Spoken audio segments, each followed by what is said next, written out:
নাতিরা আজকে দেখ মুখ কদ্দুর খাইতে পারো।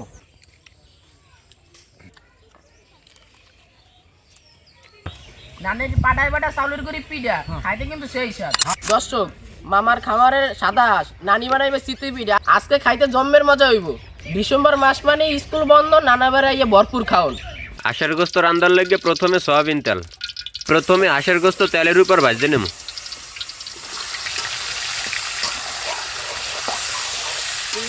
পরিমাণ মতো লবণ, আনাম মশলা। গোস্ত ভাজা হয়ে গেছে, এখন দিমু কাটা পেঁয়াজ, রসুন বাটা, আদা বাটা, জিরা ধনিয়ার গুঁড়ি, হলদি মরিচের গুঁড়ি। এখন দিয়ে দিমু ঝোল। এক কুলে হাঁস রান্না চলতে আছে, আর এক কুলে চিতই পিঠা ভাজা হইতে আছে। নাতি হ্যাঁ বলো। তোমার পছন্দের হাঁস চিতই পিঠা শীতের দিন খাইতে সেই রকমের মজা হইবে। হ্যাঁ ঠিকই বলছো।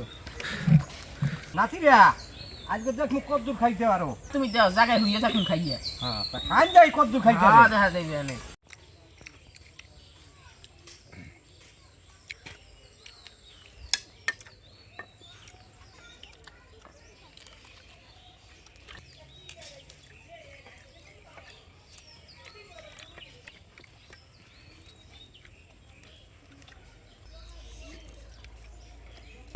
নানের পাটায় পাটা চাউলের গুঁড়ি পিঠা খাইতে কিন্তু সেই স্বাদ। হ্যাঁ আমার ভাবি বাজছে সেই রকমের হয়েছে, কালার হয়েছে সেই রকমের, খাইতেও সেই রকমের মজা শীতের দিনে সেই রকমেরই মজা।